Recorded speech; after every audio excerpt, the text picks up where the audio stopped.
Sebelum menyimak alur cerita Renegade Immortal, sobat bisa menonton filmnya terlebih dahulu, agar mudah memahami alur ceritanya.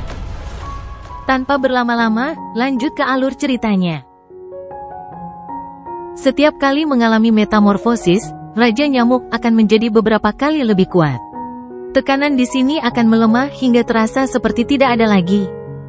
Pada akhirnya, setelah metamorfosis kelima, Raja Nyamuk mengeluarkan tekanan yang mengguncang seluruh kehampaan. Tubuhnya tidak lagi seperti planet tetapi telah berubah total hingga menjadi seperti asap. Asapnya kabur, seolah nyamuk baru saja keluar dari lukisan tinta. Namun, keganasannya telah mencapai puncaknya.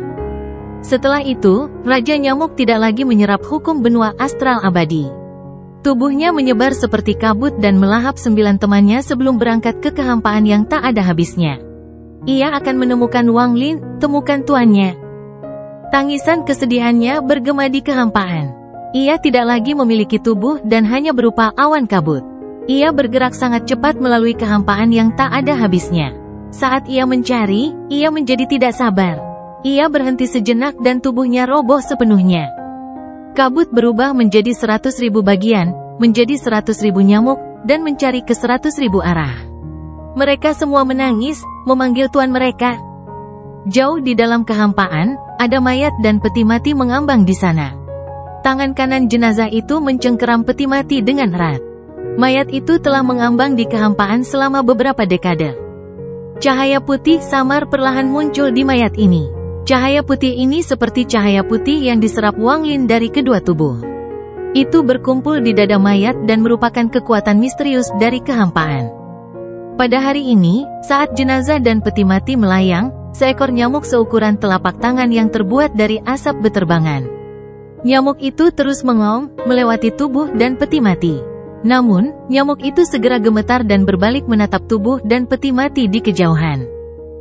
Raungan kegembiraan bergema. Nyamuk itu sepertinya sudah gila dan bergegas menuju tubuh itu. Ketika sudah dekat, ia menangis keras ke arah wajah kurus mayat itu. Ia tidak bisa berbicara seperti manusia, tapi tangisannya melebihi semua kata-kata. Itu adalah deru kesedihan, itu adalah seruan keputusasaan. Saat ia meraung, helaian asap keluar dari kehampaan, memperlihatkan seekor nyamuk di dalamnya. Mata Raja Nyamuk berwarna merah darah. Saat ia menangis, mulutnya yang besar dengan lembut menyentuh wajah Wang Lin seolah-olah mencoba membangunkan Wang Lin yang tertidur, tetapi selalu gagal. Upaya yang tak terhitung jumlahnya dan kegagalan yang tak terhitung jumlahnya. Tubuh Raja Nyamuk bergetar dan tangisannya menjadi serak karena putus asa. Ia telah bekerja keras dan mencari sekian lama hingga akhirnya menemukan tuannya, namun yang dilihatnya hanyalah mayat. Raja Nyamuk yang berpikiran sederhana tidak dapat menerimanya. Ia meraih Wang Lin dan peti matinya dan terbang ke kejauhan. Kekosongan itu akan sangat menakutkan bagi orang lain. Tetapi bagi Raja Nyamuk yang telah bermetamorfosis 5 kali, tidak ada rasa tidak nyaman. Itu membawa Wang Lin dan peti mati itu melewati jarak yang sangat jauh dalam sekejap. Setelah melalui 5 metamorfosis, ia memiliki beberapa kenangan samar tentang kehampaan ini. Rasanya ada tempat di sini yang memungkinkan tuannya terbangun. Namun lokasi ini sangat tersembunyi, bahkan harus mencari waktu yang sangat lama untuk menemukannya. Ia terbang dengan jarak dan waktu yang tidak diketahui. Raja Nyamuk mencari dalam waktu yang sangat lama hingga akhirnya melihat benua yang bulat. Atau bukannya sebuah benua, itu lebih merupakan sebuah platform besar. Bentuk platformnya tidak beraturan dan tampak seperti bagian dari sesuatu yang lain. Lebarnya sekitar 100.000 kaki, tidak terlalu besar. Itu memancarkan semburan cahaya putih yang persis sama dengan cahaya putih yang diserap Wang Lin dari kedua tubuh itu. Peronnya kosong, tapi dikelilingi oleh penghalang tak kasat mata yang mencegah masuknya apapun. Penghalang ini dibentuk sepenuhnya oleh hukum benua astral abadi. Lupakan Wang Lin, bahkan Xuan Luo akan kesulitan mendobrak penghalang untuk masuk. Hanya leluhur surgawi, leluhur kuno, dan 9 binatang aneh yang lahir dari hukum benua astral abadi yang dapat memasuki penghalang. Dalam ingatan kabur sang Raja Nyamuk, ia melihat nenek moyangnya dilahirkan di platform bundar seperti ini. Jadi begitu tuannya memasuki platform seperti itu, maka tuannya pasti akan bangun. Raja Nyamuk membawa Wang Lin dan peti matinya menuju platform bundar. Raja Nyamuk masuk, tetapi Wang Lin dan peti matinya dihentikan di luar. Raja Nyamuk kaget dan segera keluar. Wang Lin membutuhkan waktu dan mencoba lagi, tetapi gagal beberapa kali berturut-turut. Akibatnya Raja Nyamuk menjadi cemas dan mulai menangis. Ia mengambil sehelai rambut Wang Lin dengan mulutnya dan masuk ke dalam sekali lagi. Sekali lagi masuk, tapi sehelai rambut terhalang di luar. Raja Nyamuk menjadi gila dan keluar dari peron. Itu melayang di samping Wang Lin dan meraung ke peron. Sesaat kemudian, kegilaan muncul di matanya dan mulutnya yang besar menyempit. Itu menembus tubuh Wang Lin dan dengan hati-hati menyedot setetes darah dari tubuh Wang Lin yang mengering. Darah ini dimakan Raja Nyamuk dan dilindungi oleh lapisan asap di dalam tubuhnya. Ia bergegas menuju peron lagi, dan kali ini, setelah setengah jalan, ia terjebak. Ia melolong menyakitkan dan sepertinya terjebak di sana. Sepertinya kecuali dia mengeluarkan setetes darah itu, dia tidak bisa masuk. Raja Nyamuk mengeluarkan raungan yang menggetarkan dan ia berusaha keras untuk masuk. Namun, penghalangnya sangat kuat, dan Raja Nyamuk hanya bisa masuk setengah jalan. Tidak peduli betapa kerasnya ia berjuang, ia tidak dapat bergerak lebih jauh. Setelah beberapa kali mencoba, mata Raja Nyamuk menjadi merah dan tubuhnya yang seperti kabut menyusut seolah-olah telah mengembunkan semua esensinya di sekitar tetesan darah. Ia membuka mulutnya dan mengeluarkan setetes darah. Bagian depan tubuhnya berada di sisi lain penghalang, termasuk mulutnya yang panjang. Ia memuntahkan darah, dan darah memasuki bagian dalam penghalang. Namun, bagian dalam penghalang tidak mengizinkan apapun dari luar untuk masuk. Darah Wang Lin mulai menguap, dan saat hendak menghilang, tubuh Raja Nyamuk menyerbu masuk. Raja Nyamuk menggunakan tubuhnya untuk melindungi darah, dan ia melolong menyakitkan. Tubuhnya segera menunjukkan tanda-tanda menghilang, dan menyusut banyak. Namun, di bawah perlindungannya, meski banyak darah telah menguap, sepotong masih mendarat di platform berbentuk bulat. Untuk pertama kalinya, setetes darah yang tidak terbentuk oleh hukum benua astral abadi telah mendarat di platform ini. Yang terpenting, ini terjadi setelah cahaya putih muncul di tubuh Wang Lin setelah dia meninggal atau tertidur. Justru karena semua ini terjadi, dia memperoleh kekayaan terbesar dalam lebih dari 2000 tahun budidayanya. Kekayaan ini cukup untuk mengguncang surga. Platform ini terletak di kehampaan benua astral abadi. Tidak banyak orang yang bisa memasuki kekosongan ini, dan sebagian besar yang masuk telah meninggal atau tersesat. Posisi platform juga tidak tetap, itu selalu bergerak. Jika bukan karena fakta bahwa Raja Nyamuk memiliki ingatan yang samar-samar setelah melalui beberapa metamorfosis, maka akan sangat sulit untuk menemukannya, bahkan jika seseorang mencarinya selama bertahun-tahun. Kedua syarat ini sudah sangat sulit untuk diselesaikan, dan sangat sedikit yang dapat menyelesaikannya. Selain itu, platform ini mencegah masuknya apapun yang tidak dibentuk oleh hukum benua astral abadi. Ini seperti keretakan lebar yang membuatnya semakin sulit. Kecuali jika itu seperti Raja Nyamuk, yang mati-matian berusaha mempertaruhkan nyawanya sendiri, hal itu hampir mustahil untuk dicapai. Membuat nyamuk menjadi binatang yang tidak akan pernah mengenali pemiliknya melakukan hal ini sungguh suatu keberuntungan. Namun, bukan itu saja syaratnya. Kondisi terakhir adalah orang tersebut harus mati atau tidur, dan agar cahaya putih muncul. Cahaya putih ini sebenarnya adalah bagian dari hukum benua astral abadi. Itu hanya muncul di mayat segelintir orang setelah mereka mati. Tidak ada yang tahu kondisi spesifik munculnya cahaya putih. Hanya setelah semua ini tercapai barulah apa yang akan terjadi pada Wang Lin terjadi. Ketika darah jatuh di platform bundar, darah itu segera diserap oleh platform tersebut. Seluruh platform bergetar dan cahaya tak terlihat menyebar, mengisi kekosongan.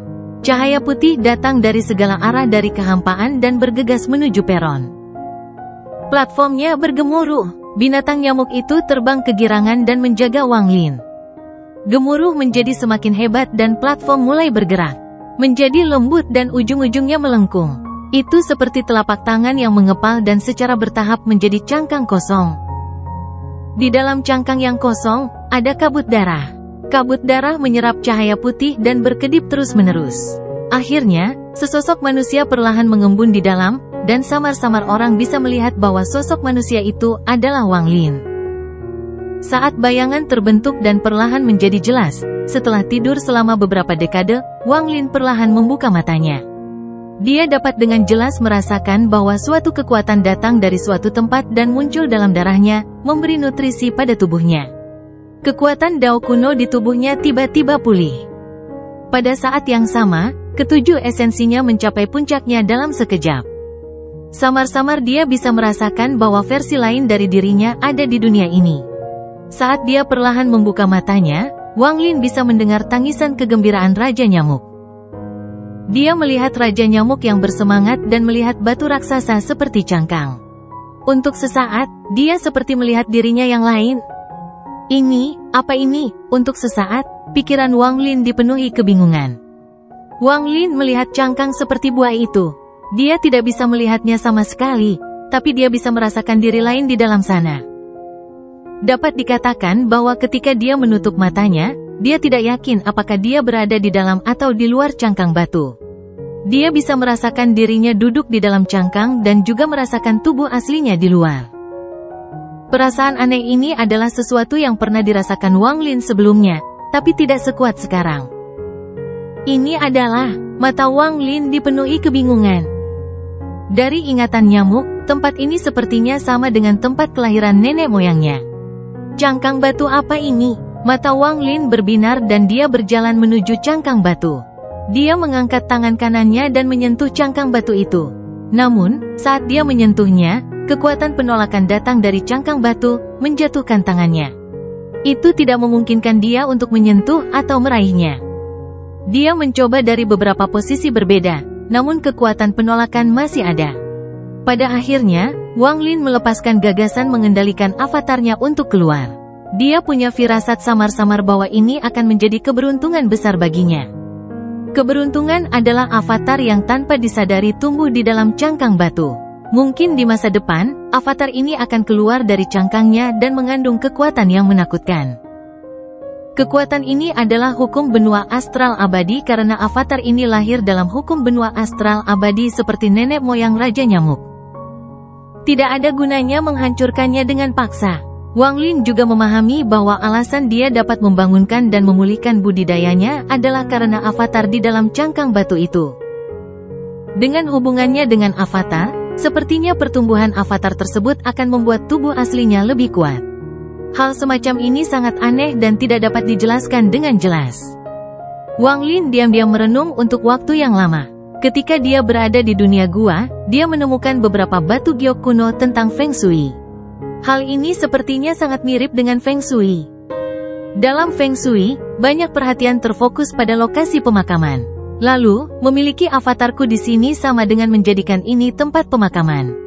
Dengan cara ini, seiring pertumbuhan avatarku, tubuh asliku akan menjadi lebih kuat. Saya pikir hal-hal semacam ini tidak masuk akal saat itu, tapi sekarang rasanya serupa. Wang Lin merenung dan perlahan mundur. Dia melihat cangkang batu itu dan menyerah pada gagasan untuk memecahkannya atau avatarnya keluar. Kaisar Fana sangat peduli dengan pembuluh darah naga. Jika mereka dikuburkan di pembuluh darah naga, generasi masa depan mereka akan menjadi makmur. Sekarang setelah aku mengubur avatarku di sini, aku ingin melihat kekayaan seperti apa yang akan kudapatkan di pembuluh darah naga. Masa depan. Mata Wang Lin berbinar dan dia berbalik tanpa ragu-ragu untuk masuk ke dalam kehampaan. Raja Nyamuk sangat senang karena ia menjerit dan segera membawa Wang Lin ke dalam kehampaan. Saat mereka bergerak maju, Wang Lin melihat kembali ke tempat avatarnya berada. Matanya bersinar terang. Dibandingkan dengan omong kosong Feng Shui, Wang Lin memiliki harapan lebih untuk pertumbuhan avatar ini. Dia bisa dengan jelas merasakan hubungan dengan avatar yang tidak bisa terputus. Suatu hari, avatarnya akan selesai tumbuh, dan setelah keluar dari cangkangnya, Wang Lin yakin itu akan mengubah dunia. Saat nyamuk itu terbang, Wang Lin membawa peti mati penghindaran surga bersama Li Muwan di dalamnya saat mereka menuju pintu keluar. Pada saat ini, di dalam kehampaan, dia tidak mengetahui perubahan besar yang terjadi di benua astral abadi saat Raja Nyamuk membawa darah ke platform dan darah diserap oleh platform. Perubahan besar ini mengejutkan seluruh benua astral abadi. Kultivator kuat yang tak terhitung jumlahnya keluar dari budidaya pintu tertutup. Para pemimpin dan tetua sekte yang tak terhitung jumlahnya semuanya keluar. Pergolakan ini bahkan menarik perhatian 9 matahari, menciptakan kejadian langka di mana ke-9 matahari muncul. Tidak ada yang bisa melupakan adegan ini, itu masih diingat bertahun-tahun kemudian. Itu menjadi misteri yang semua orang berspekulasi. Ketika leluhur surgawi lahir, ada 3 tanda. Langit keemasan dan bumi hitam adalah salah satu tandanya. Saat leluhur kuno lahir, ada 9 lagu. Mata perak adalah salah satunya. Meskipun kultivator biasa tidak mengetahui hal ini, siapapun yang telah mencapai tingkat kultivasi tertentu atau anggota sekte yang kuat mengetahui sebagian darinya. Pada hari ini, sebuah distorsi muncul di langit di atas ibu kota para dewa di benua Ming surgawi yang menguasai semua dewa. Sebuah pusaran besar terbentuk dan mulai menyebar ke segala arah. Itu terlalu cepat, jauh lebih cepat daripada kultivator manapun. Itu segera menutupi 37 benua di sekitarnya dan menyebabkan langit berubah menjadi emas. Saat cahaya keemasan muncul, anehnya bumi berubah menjadi hitam karena pantulan cahaya yang kuat. Hal ini menyebabkan munculnya langit keemasan dan bumi hitam yang menandakan kedatangan leluhur surgawi. Di saat yang sama, bayangan samar muncul di dalam pusaran. Sosok ini buram, namun samar-samar terlihat bahwa sosok itu mengenakan jubah emas dan mahkota. Ia berdiri di pusaran dan mengeluarkan energi surgawi dalam jumlah yang mengejutkan. Siapapun yang melihat sosok ini pasti langsung teringat nama yang membuat mereka gemetar kegirangan. Leluhur surgawi. Leluhur surgawi telah menghilang ke dalam kehampaan bertahun-tahun yang lalu. Ini adalah pertama kalinya sejak saat itu bayangan leluhur surgawi muncul sekali lagi. Semua Grand Empirin dari ras surgawi muncul dan membungkuk ke langit. Pada saat yang sama, di 36 negara bagian di negara kuno, pusaran besar juga muncul. Pusaran ini berwarna hitam dan tersebar di 36 negara bagian seolah-olah bersaing dengan makhluk angkasa. Aura menakutkan dan tirani tercurah dari pusaran ini. Hal ini menyebabkan semua orang di negara-negara kuno berlutut di tanah karena kegembiraan. Pada saat yang sama, Xuan Luo dan 2 dari 4 Grand Empirin kuno yang tersisa semuanya bergegas keluar. Mereka melayang di udara dan memandang pusaran di langit dengan tidak percaya. Tidak ada bayangan seperti leluhur surgawi, tapi sepasang mata. Ini adalah sepasang mata perak, dan memandang ke arah leluhur surgawi. Mata itu mengeluarkan cahaya perak yang mengerikan. Seluruh benua astral abadi sepertinya memasuki titik didih.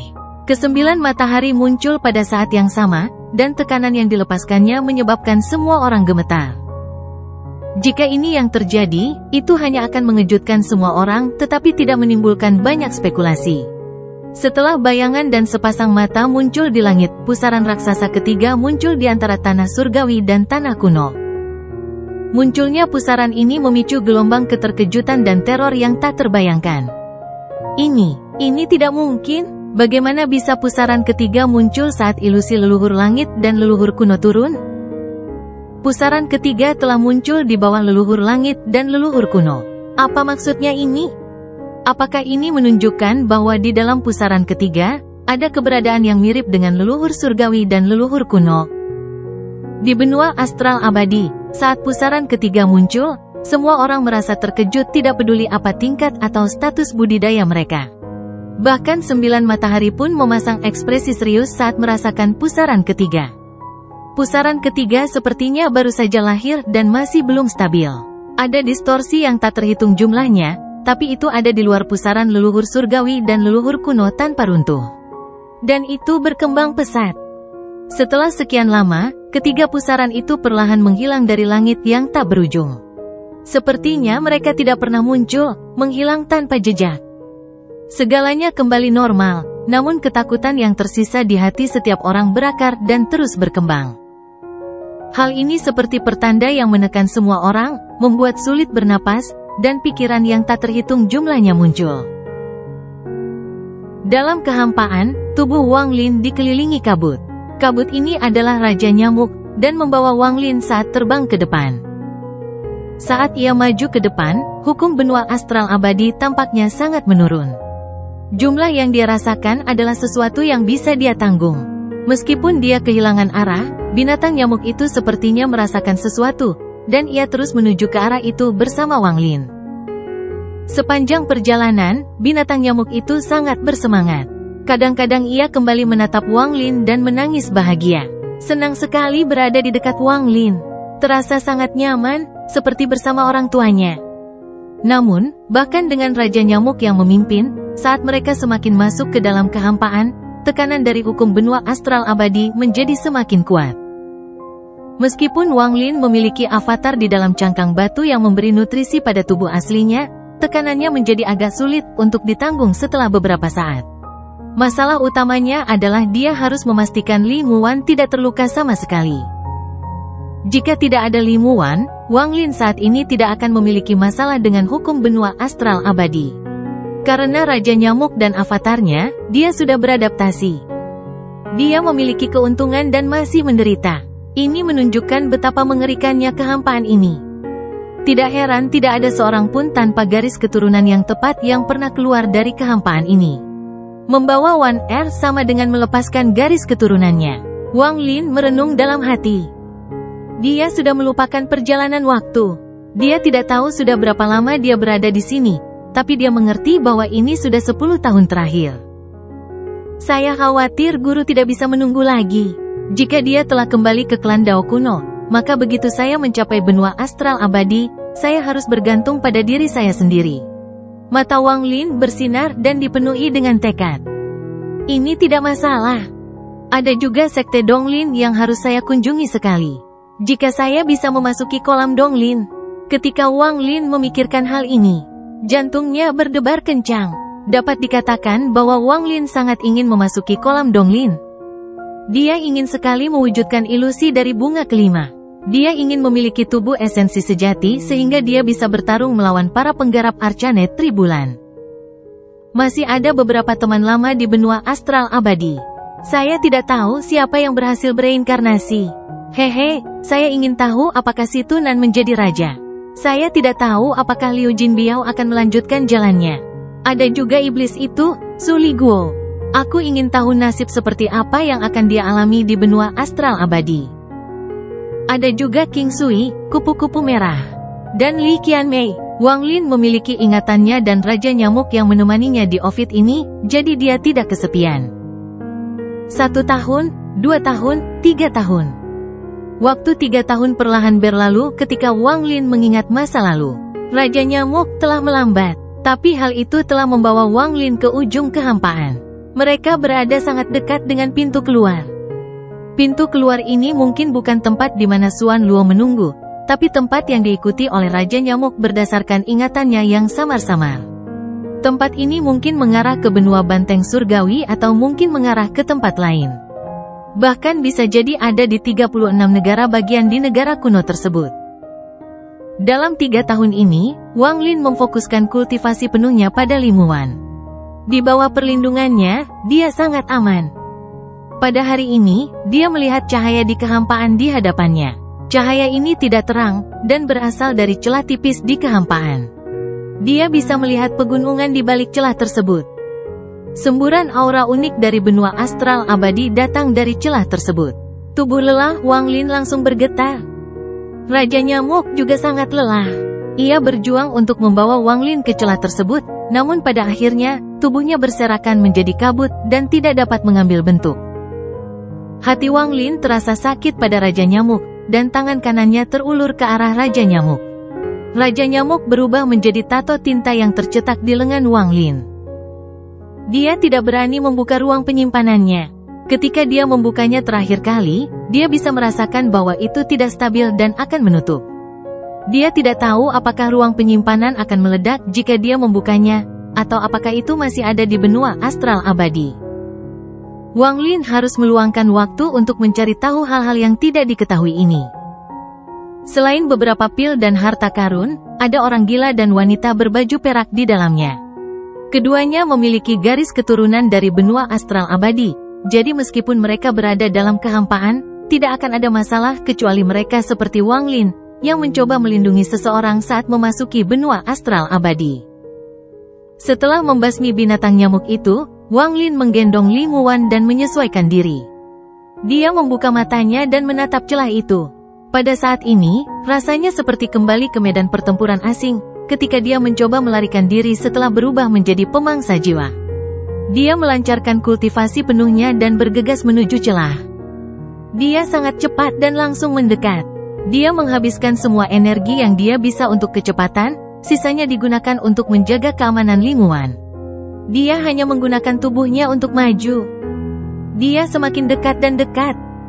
1000 kaki, 500 kaki, 300 kaki, 100 kaki. Hingga jaraknya hanya 10 kaki. Tubuh Wang Lin tampak terbakar dan dia merasakan sakit yang luar biasa, tetapi matanya bersinar terang. Benua astral abadi, aku, Wang Lin, datang. Benua banteng surgawi adalah bagian dari benua timur, tanah milik para dewa. Itu adalah daerah terpencil yang dipenuhi pegunungan. Jika dilihat dari atas, sebagian besar benua banteng surgawi dipenuhi dengan pegunungan. Rumor mengatakan bahwa pada tahun-tahun awal, benua banteng surgawi adalah binatang surgawi ganas yang dibunuh oleh leluhur surgawi dan kemudian ditempatkan di sini. Bahkan ada lebih banyak rumor yang mengatakan bahwa 72 benua sebenarnya memiliki 72 segel untuk menekan 72 makhluk luar angkasa yang ganas. Bahkan 36 negara bagian kuno memiliki legenda serupa. Namun karena sudah terlalu lama, tidak ada yang tahu apakah itu benar atau tidak. Mungkin hanya orang-orang seperti 9 matahari dan keluarga kerajaan dari 2 ras yang mengetahuinya. Bagi pembudidaya lain, ini tidak relevan, dan mereka tidak dapat merasakan keberadaan binatang buas itu. Rumor tentang benua banteng surgawi berasal dari zaman kuno. Alasan mengapa terdapat begitu banyak gunung adalah karena setiap gunung dibentuk oleh tulang binatang buas itu. Di benua banteng surgawi, ada 2 sekte terkenal, Sekte Guiyi dan Sekte Jiwa Agung. Kedua sekte ini sangat besar dan merupakan bagian dari 9 sekte dan 13 faksi di benua timur. Kedua sekte ini memiliki jumlah murid yang banyak, namun karena benua banteng surgawi sama dengan puluhan dunia gua, jarang sekali mereka bertemu satu sama lain, jadi tidak banyak gesekan di antara mereka. Sekte jiwa hebat sangat aneh. Mereka mengembangkan sejumlah besar metode berbeda, tetapi yang paling penting adalah jiwa dan ilusi. Fan Sanmeng adalah murid dari Sekte Jiwa Agung, dan berbagai mantra ilusinya menunjukkan kekuatan Sekte Jiwa Agung. Rumor mengatakan bahwa ada 9 lapisan mantra ilusi dari Sekte Jiwa Agung, dan pada akhirnya, mereka akan mengubah ilusi menjadi kenyataan. Sangat menakutkan. Sedangkan untuk Sekte Guiyi, mereka fokus pada 5 elemen. Selain itu, mereka memiliki metode penempaan baju besi unik yang membuat mereka terkenal. Di bawah Sekte Guiyi dan Sekte Jiwa Agung terdapat sekte-sekte kecil yang tersebar. Mereka dikendalikan oleh Sekte Guiyi atau Sekte Jiwa Agung. Sesekali, mereka perlu mengirimkan persembahan ke kedua sekte tersebut. 7 sekte Dao yang diciptakan oleh penguasa surgawi 7 warna adalah salah satu sekte tersebut. Namun, dia telah mengambil murid Sekte Jiwa Agung sebagai mitra Dao dan karena itu dilindungi oleh Sekte Jiwa Agung di benua banteng surgawi. Bakatnya juga luar biasa, jadi dia dihargai oleh Sekte Jiwa Agung karena suatu alasan. Namun, selama beberapa dekade terakhir, murid inti dari Sekte Guiyi bernama Yun Yifeng menjadi terkenal. Rumor mengatakan bahwa dia telah lama berkultivasi dengan pintu tertutup, dan setelah keluar, dia menjadi luar biasa. Dia telah menantang banyak murid inti dari Sekte Jiwa Agung dan menang melawan mereka semua. Bahkan tetua biasa dari Sekte Jiwa Agung bukanlah tandingannya. Hasilnya, reputasi Yun Yifeng meningkat dan dia secara bertahap menjadi peringkat 1 di antara generasi baru murid benua banteng surgawi. Ada juga orang yang menempatkannya di antara 4 jenius surgawi di benua timur yang sebelumnya disebutkan dan menyebut mereka 5 puncak. Namun, Yun Yifeng ini sangat rendah hati dan sering menggelengkan kepalanya ketika orang membandingkannya dengan 4 jenius surgawi di benua timur. Bukan karena dia merasa lebih rendah dari mereka, tapi dia merasa jijik terhadap mereka. 10 tahun yang lalu, selama kompetisi antara Sekte Jiwa Agung dan Sekte Guiyi, Yun Yifeng melukai 9 murid dan 3 tetua dari Sekte Jiwa Agung dengan 1 pukulan. Ketika orang-orang membandingkannya dengan 4 jenius surgawi di benua timur, dia mengatakan sesuatu yang mengejutkan seluruh sekte banteng surgawi. Pedangku bisa melukai banyak orang, saya bahkan berani melawan keempat jenius surgawi itu. Meski aku mungkin tidak menang, aku tidak akan mundur setengah langkah. Namun, saya bertemu dengan seorang kultivator yang hanya berkultivasi selama lebih dari 2000 tahun di dunia ini, dan ketika saya berdiri di hadapannya, saya tidak berani menghunus pedang saya. Lupakan aku, bahkan keempat jenius surgawi itu tidak layak disebut jenius. Menurutku, di generasi baru, tidak ada yang bisa menandinginya. Garis ini memicu ribuan gelombang dan menimbulkan keributan. Setiap orang yang mendengar ini terkejut, dan mereka semua memikirkan hal yang sama. Dia akan muncul. Begitu dia muncul, kamu akan tahu. Ini adalah hal terakhir yang dikatakan Yun Yifeng tentang orang misterius itu. Meski beberapa tahun telah berlalu, rumor tentang orang misterius ini tidak berhenti menyebar ke seluruh benua banteng surgawi. Karena tersebar dari mulut ke mulut, rumor tersebut menjadi semakin dibesar-besarkan. Namun, ini adalah pertanyaan tanpa jawaban. Adapun orang-orang yang mengetahui jawabannya, tidak satupun dari mereka yang berbicara. Setelah beberapa waktu berlalu, rumor ini tidak lagi begitu kuat, dan perlahan-lahan bersembunyi di dalam hati setiap orang. Mungkin suatu hari nanti mereka akan mengetahui siapa orang ini. Sekte Naga Biru adalah sekte tingkat menengah, dan wilayahnya sebanding dengan kurang dari setengah Brilliant Fight. Dari sudut pandang seorang penggarap dunia gua, itu tidak sebesar kuil surgawi guntur atau aliansi budidaya, tetapi masih merupakan raksasa. Namun, di benua astral abadi, itu hanya rata-rata. Benua astral abadi dikabarkan memiliki 30.000 sekte surgawi. Tidak ada yang tahu apakah itu benar atau salah, tapi setiap sekte memang sangat berbeda. Nama, Sekte Naga Biru, akan membuat Anda mengira mereka berkerabat dengan naga, namun metode budidaya yang digunakan murid-murid mereka tidak ada hubungannya dengan naga. Murid-murid Sekte Naga Biru semuanya pandai membuat boneka untuk membantu mereka dalam pertempuran. Para murid seringkali perlu memperbaiki boneka kehidupan mereka terlebih dahulu sebelum mereka bisa pergi keluar. Sepanjang tahun, sebagian besar murid berada di luar, mengembara, mencari informasi untuk dikirim ke sekte. Jika mereka menghadapi musuh yang sulit dihadapi, mereka seringkali memanggil lebih banyak orang untuk menyerang secara berkelompok. Kang Ren adalah murid generasi ketiga dari Sekte Naga Biru. Dia licik dan kejam dan sangat terkenal di kalangan generasi ketiga. Dia juga cukup dihargai oleh sekte tersebut. Dia memiliki mata yang tajam dan seringkali dapat mengetahui secara sekilas apakah seseorang dapat terprovokasi, sehingga menghindari sekte tersebut mendapat masalah. Dia adalah pria yang tampan, sehingga sulit untuk membayangkan bahwa dia adalah orang yang kejam. Bahkan beberapa murid generasi kedua tidak mau memprovokasi dia. Pada hari ini, Kang Ren sedang terbang melintasi langit. Dia pergi ke perbatasan benua banteng surgawi untuk melihat apakah dia dapat menemukan orang asing yang lewat. Saat dia terbang, tiba-tiba ada perubahan jarak.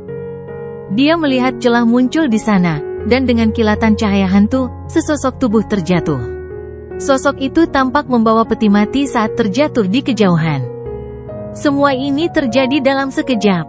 Saat sosok itu jatuh, celah di langit menghilang seolah tidak pernah muncul. Perubahan mendadak ini mengejutkan Kang Ren, dan dia mengusap matanya. Dia belum pernah menemui hal seperti itu sebelumnya.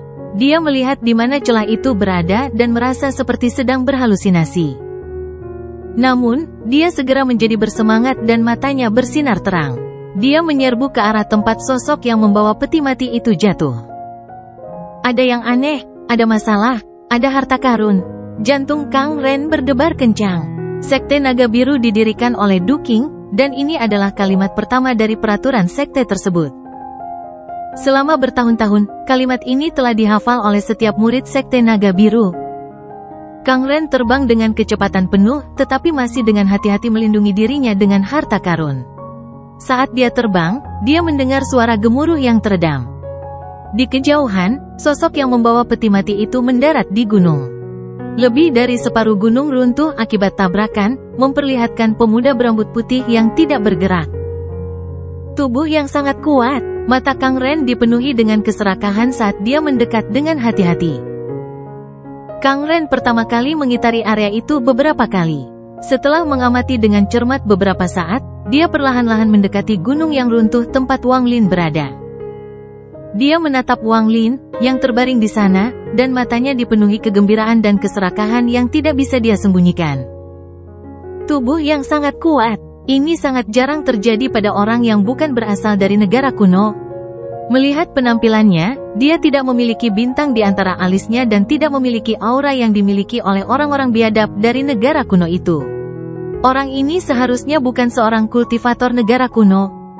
Bagi seorang kultivator yang memiliki tubuh sekuat itu, saya bertanya-tanya bagaimana dia bisa melakukannya. Kang Ren menjilat bibirnya dan jantungnya mulai berdetak lebih cepat. Dia merasa kesempatannya telah tiba, ini adalah kekayaan yang diberikan kepadanya oleh surga.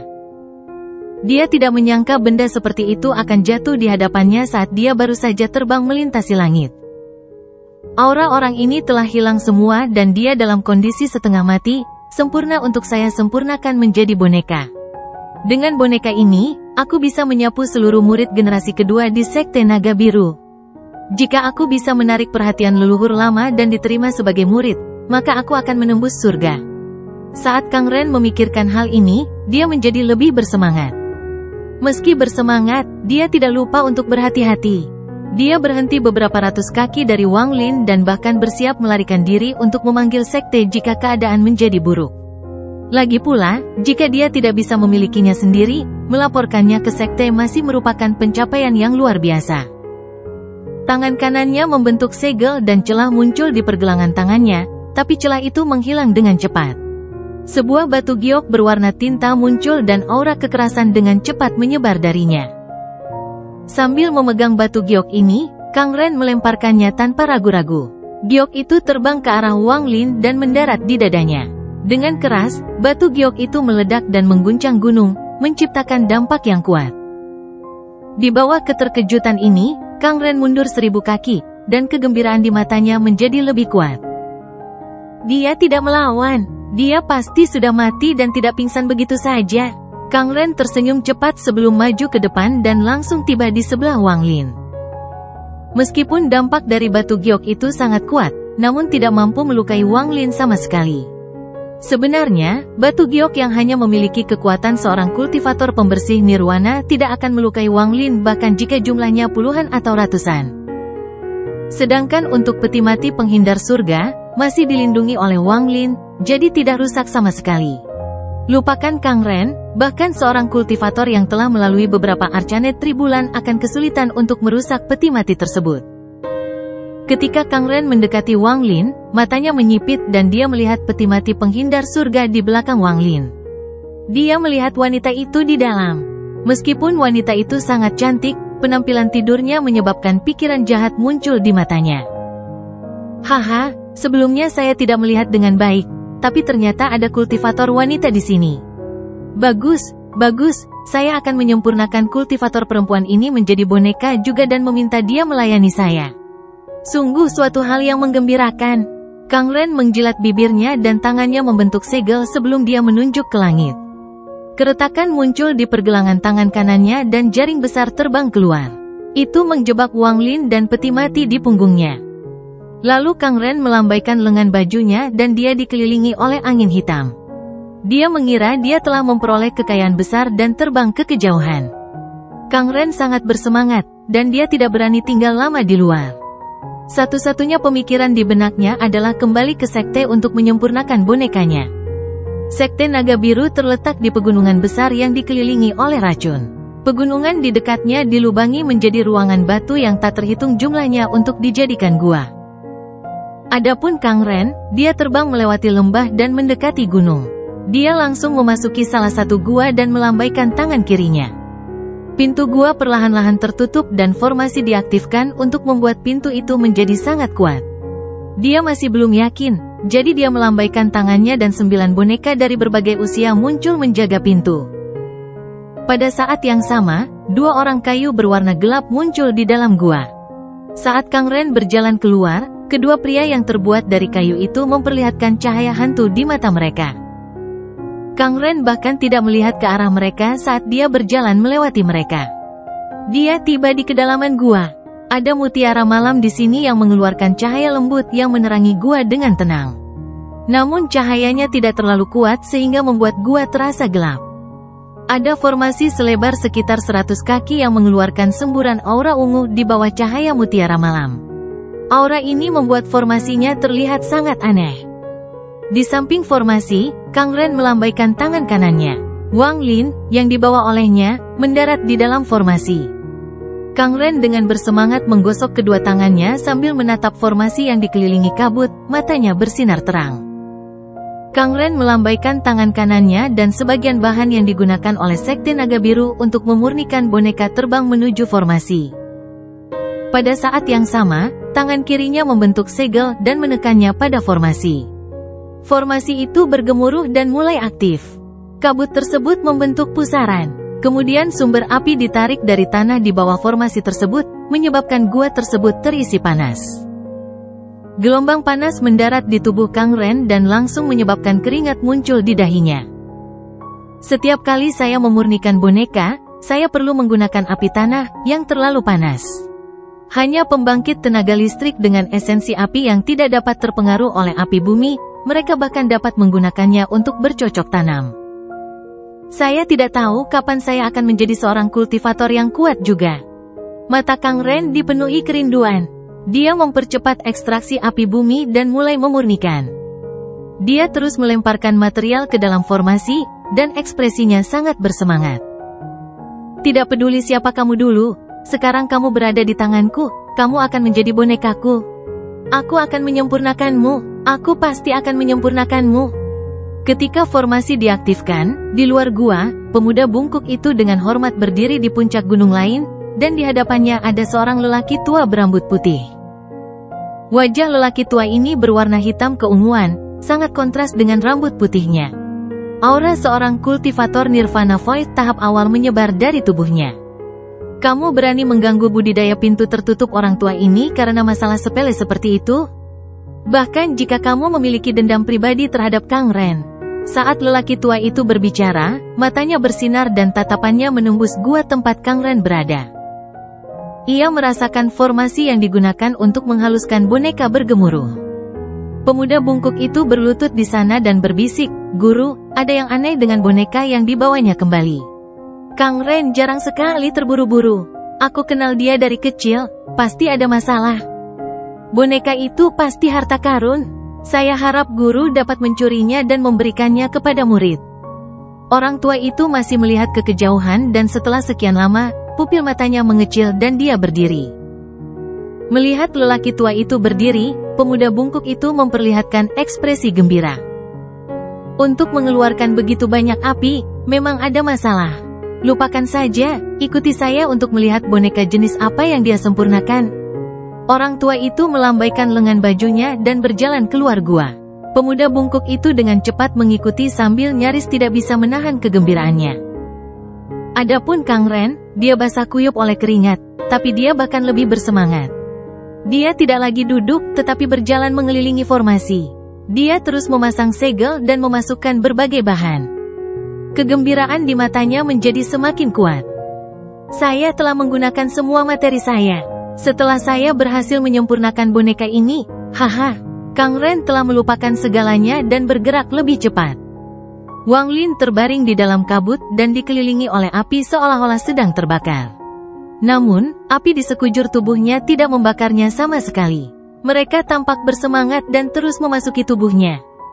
Tepat pada saat ini, Wang Lin tiba-tiba membuka matanya. Saat dia membuka matanya, tato tinta yang dibentuk oleh Raja Nyamuk di lengan kanannya juga membuka matanya. Mata Raja Nyamuk dipenuhi dengan tatapan yang sangat dingin.